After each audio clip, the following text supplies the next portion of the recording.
Hi everyone, अभिषेक classes YouTube channel पर आपका स्वागत है।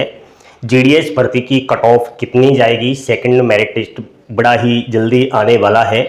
आज इस वीडियो को आप लोग पूरा देखें और अभी तक आपने चैनल को सब्सक्राइब नहीं किया, चैनल को सब्सक्राइब करें और मेरा मोटिवेशन बढ़ाने के लिए इस वीडियो के नीचे जो लाइक का बटन है वो भी जरूर दबाएं। साथियों, मैं बात कर रहा हूं पोस्ट ऑफिस में निकली जीडीएस भर्ती की, जिसमें 28,636 टोटल सीटें हैं और मैं समझता हूं लाखों कैंडिडेट्स ने ऑल इंडिया लेवल पर फॉर्म अप्लाई किया है, लेकिन नौकरी 28,636 की ही लगेगी।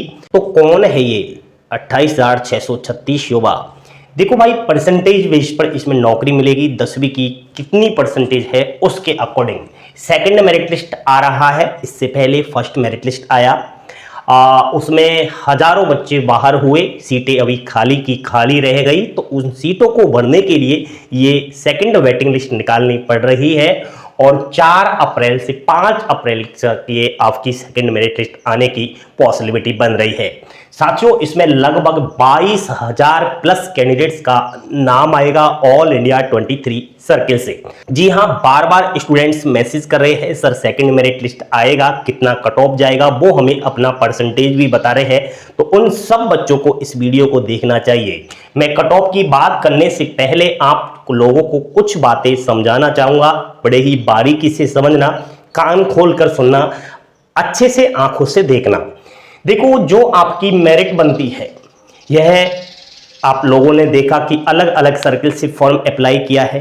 कुछ बच्चे कह रहे हैं कि राजस्थान की कट ऑफ कितनी जाएगी, कुछ कह रहे हैं बिहार की कितनी जाएगी, ऐसे अपना अपना राज्य बता रहे हैं क्योंकि उन्होंने वहां से फॉर्म अप्लाई किया है। तो आज ही ये सवाल आप करना छोड़ दो।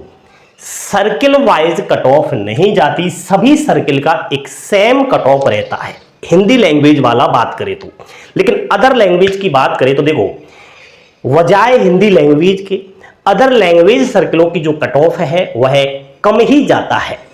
बात करें कुछ नॉर्थ ईस्ट वगैरह इधर की, तो यहाँ वाकई जैसे हिंदी लैंग्वेज वाले आज सर्किल है यूपी, बिहार, राजस्थान, इस करके, तो इनसे कम ही जाता है नॉर्थ ईस्ट साइड का, बाकी सेम कट ऑफ जाता है।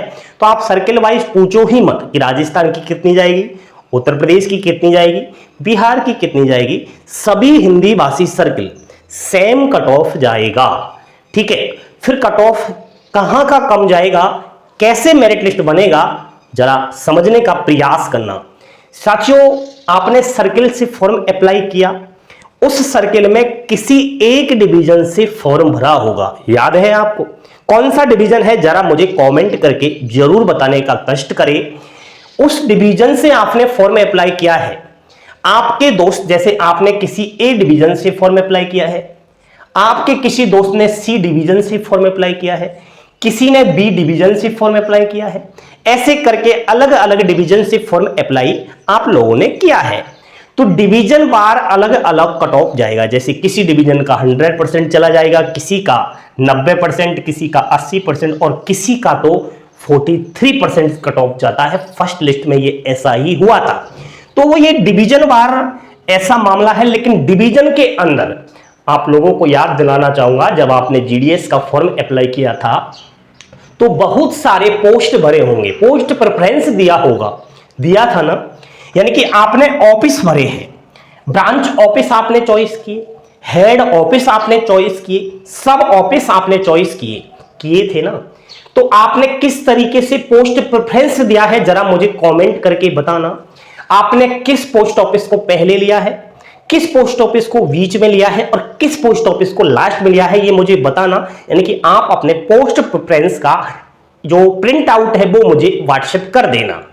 साथियों, ऑफिस वाइज अलग अलग कट ऑफ जाएगा। किसी ए ऑफिस का 100% चला जाएगा, डिवीजन वही है, लेकिन उस डिवीजन में किसी ऑफिस का ए चला जाएगा, किसी बी ऑफिस का 90% चला जाएगा, किसी सी ऑफिस का 80% चला जाएगा, किसी डी ऑफिस का 48% ही रह जाएगा। अरे भाई समझो, इधर आओ, सर्किल एक ही है, उस सर्किल के अंदर डिवीजन एक ही है, उस डिवीजन के अंदर बहुत सारे ऑफिस है, तो अलग अलग ऑफिस वाइज कट ऑफ निकलता है।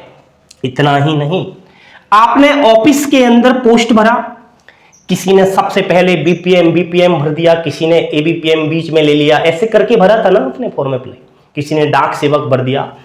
तो यहां पर हो सकता है बीपीएम की किसी ऑफिस से 100% चली जाए, किसी ऑफिस से एबीपीएम की 70% चली जाए। एक एग्जाम्पल के तौर पर समझा रहा हूं, बीपीएम की 95 चला जाए किसी ऑफिस से डाक सेवक की 78 चली जाए, किसी ऑफिस से एबीपीएम की 85% चली जाए। इस तरीके से कट ऑफ जाएगी। आपने फर्स्ट लिस्ट देखी क्या? अच्छे से देखना, जो चीज मैं समझा रहा हूं ये सब फर्स्ट लिस्ट में है, लेकिन आप समझने का प्रयास करना। साथियों इतना ही नहीं, आपने कैटेगरी वाइज फॉर्म अप्लाई किया होगा, कैटेगरी वाइज पोस्ट प्रेफरेंस दिया होगा। जैसे कि यहां पर एससी कैटेगरी के होंगे, एसटी के होंगे, ओबीसी के होंगे। तो आपने सबसे पहले तो अपनी कैटेगरी की पोस्ट प्रेफरेंस भरी होगी, उसके बाद आपने अनरिजर्व की भरी होगी, ऐसे ही भरी है ना। तो कैटेगरी वाइज भी कट ऑफ अलग अलग जाता है। अनरिजर्व की हो सकता है किसी जगह 100% चला जाए, ईडब्ल्यूएस की किसी जगह हो सकता है 100% चली जाए, ओबीसी की किसी जगह हो सकता है 100% चली जाए, हो सकता है एससी की 95 ही चला जाए, एसटी की 92 चली जाए, और पीडब्ल्यूडी कैटेगरी से भरा है तो वहां 50% भी चला जाए। चीज एक ही है, आप समझे या नहीं समझे? कैसे समझाऊं यार? ये सर्कल है, सर्कल के अंदर डिवीजन है, डिवीजन के अंदर ऑफिस है, ऑफिस के अंदर पोस्ट है, और पोस्ट के अंदर कैटेगरी है। तो आपका कट ऑफ कुछ इस तरीके से जाता है साथियों, इस तरीके से जाता है। अंदर जाना है, अंदर आपको, न कि बाहर आना। आप क्या करते हो, अरे सर सर्कल की कितनी कट ऑफ जाएगी? सर्कल को मारो गोली, डिवीजन देखो, ऑफिस देखो, पोस्ट प्रेफरेंस देखो, और आप जो है पोस्ट देखो, इस अनुसार आपकी मेरिट तैयार होगी। तो साथियों ये एक तरीके से आपकी किस्मत के ऊपर डिपेंड करेगा। मैं समझता हूं जीडीएस का सिलेक्शन प्रोसेस एक तरीके से किस्मत का खेल है, क्योंकि इसमें कोई लिखित एग्जाम्स, फिजिकल इंटरव्यू तो हो नहीं रहा। हो सकता है जैसे कि कोई डिवीजन है, जैसे कि एक डिवीजन है ए, यहां हो सकता है कि यहां पर लास्ट 80% वाले ने फॉर्म अप्लाई किया है, 100% वाला हो ही ना ऑफिस ए में, तो फिर कट ऑफ 80% ही जाएगी ना। जैसे ऑफिस भी है, यहां 100% वाले ने अप्लाई किया है, इससे कम जो है अप्लाई किया ही नहीं, तो 100% कट ऑफ जाएगी। ऐसे थोड़ा समझने का प्रयास करना, नहीं समझ में आया तो मुझे अलग से संपर्क करके पूछ लेना। इस तरीके से कट ऑफ जाएगा, घबराने की आवश्यकता है नहीं। और जैसे जैसे ये मेरिट लिस्ट आती रहेंगी वैसे वैसे कट ऑफ डाउन चला जाएगा, तो आप लोग टेंशन ना करें। धन्यवाद।